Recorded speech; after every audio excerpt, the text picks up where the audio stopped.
त्या सन्माननीय माणिकरावजी ठाकरे साहेब या ठिकाणी आहेत. एक वेगळा विषय आहे त्यात काही पण ह्या बीजेपी सरकारने पूर्ण निवडणुकाच हायजॅक करायला सुरुवात केली. आता मी जिथं दादरा नगर हवेलीला आहे त्या ठिकाणी जिल्हा परिषदच्या निवडणुका आता झाल्या. 2 महिन्यापूर्वी जिल्हा परिषद आणि नगरपालिकाच्या निवडणुका झाल्या दादरा नगर हवेलीमध्ये आणि दीव दमनला. आता दोन्ही ठिकाणी तिथे आम्ही सगळ्या ठिकाणी फॉर्म भरले होते. काँग्रेस पक्षाने जिल्हा परिषदमध्ये भरलेत, नगरपालिकामध्ये भरलेत, आमच्यासारख्या अपक्षांनी सुद्धा त्या ठिकाणी फॉर्म भरले आणि अपक्षांनी भरले. शिवसेना सुद्धा तिथे शिवसेनेचं काही थोडं जे असतं त्यांनी सुद्धा काही फॉर्म त्या ठिकाणी भरले आणि बीजेपीने फॉर्म भरले.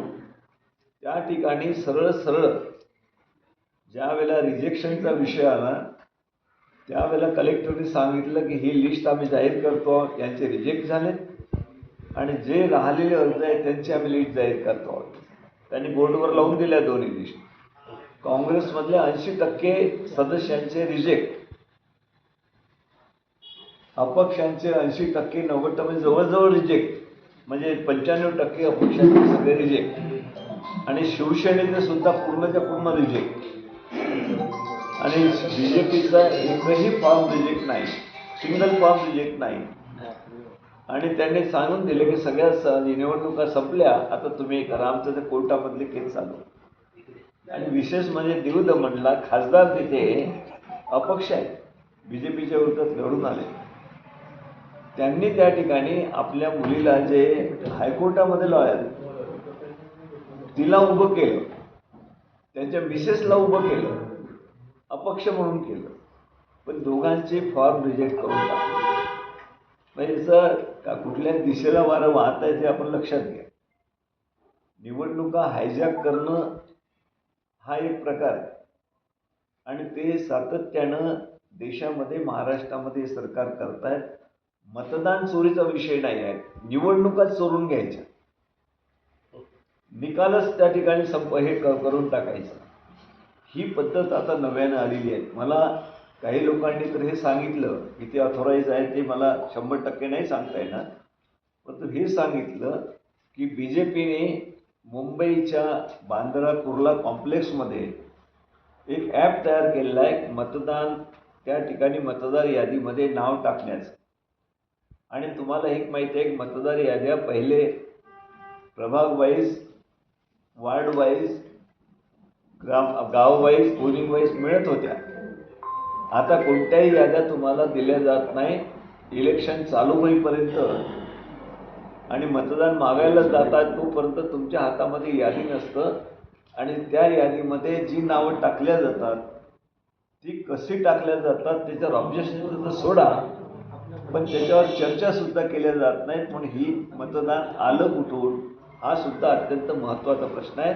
म्हणून काही लोकांनी जे सांगितलं की बांद्रा कुर्ला कॉम्प्लेक्समध्ये मुंबई दिल्ली आणि उत्तर प्रदेशच्या काही लोकांना त्या ठिकाणी आणलेलं आहे आणि त्यांच्या माध्यमातून एक ॲप तयार करून घेऊन त्या ॲपच्या माध्यमातून मतदार यादीमध्ये मतदार नावं टाकण्याची प्रक्रिया बीजेपीने सुरू केलेली आहे. शिंदे सेनेचं त्यांचं भांडण सुरू झालं नगरपालिकेच्या प्रभागापासून, महानगरपालिकेच्या प्रभागापासून. नगरविकास खातं हे शिंदेकडे असल्यामुळं त्यांनी सगळ्या नगर रचनेच्या याच्यामध्ये, प्रभागामध्ये, वार्डामध्ये त्यांनी त्यांच्या सोयीप्रमाणे बदल केला त्यांच्या भागामध्ये. आणि त्यानंतर मुख्यमंत्र्यांनी हे सगळे प्रभाग रचना आपल्याकडे बोलावून घेऊन त्याच्यामध्ये पूर्णपणे तो बदल करून टाकला. त्यावेळेला त्यांच्या दोघांचा वाद जो आहे शिंदे आणि फडणवीसांचा, त्या विषयावरून प्रभाग रचनेवरून त्यांचा वाद निर्माण झाला आणि त्याच्यानंतर हे मतदार याद्यापर्यंत आता आलेलं आहे. यांचं युनिट नवी मुंबईला वेगळं आहे. शिंदेचं जे मतदान टाकलेलं आहे ते शोधण्याकरता त्यांनी युनिट उभारलं त्यांच्या ह्याच्यापुरतं. आणि फडणवीसांनी त्या ठिकाणी मतदार यादीमध्ये नावं टाकण्याचं ॲप उघडले. ही व्यवस्था त्यांनी केलेली आहे. म्हणजे अशा प्रकारच्या जर निवडणुका प्रक्रिया होत असतील, निवडणूक आयोग त्याला सहकार्य करत असेल, तर मोकळ्या वातावरणात निवडणुका कशा होणार? हे मतदान त्या ठिकाणी मतदान चोरीचा विषय नाही, तर निवडणूकच हायजॅक करण्याचा प्रयत्न आता बीजेपीने चालवलेला आहे, या युती सरकारच्या नेत्यांनी चालवलेला आहे. मतदानच त्या ठिकाणी होऊ द्यायचं नाही, आणि मतदान झालं तर आमचंच मतदान झालं पाहिजे. म्हणजे मैतांचे नावं आमची लोक काढण्याकरता घेऊन गेली की मैतांची नावं काढा. एकही नाव सिंगल नाव काढण्यात आलेलं नाही, आमच्या मतदारसंघात तरी काढण्यात आलं नाही, आणि त्या सगळ्यांचं मतदान करून घेतलं. तांड्यामध्ये सुद्धा 93-92% मतदान कसं होते?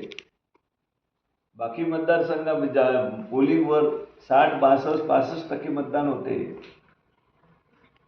आणि ठराविक गावांनाच एवढ्या मोठ्या प्रमाणात मतदान कसं आलं? कुठून आलं? कुठली नावं नोंदवली गेली? आमच्याकडे उघडकीस आलेलं आहे. आमच्या इथे एक एक गाव जर आपण बारकाईने घेतलं, आपण एवढं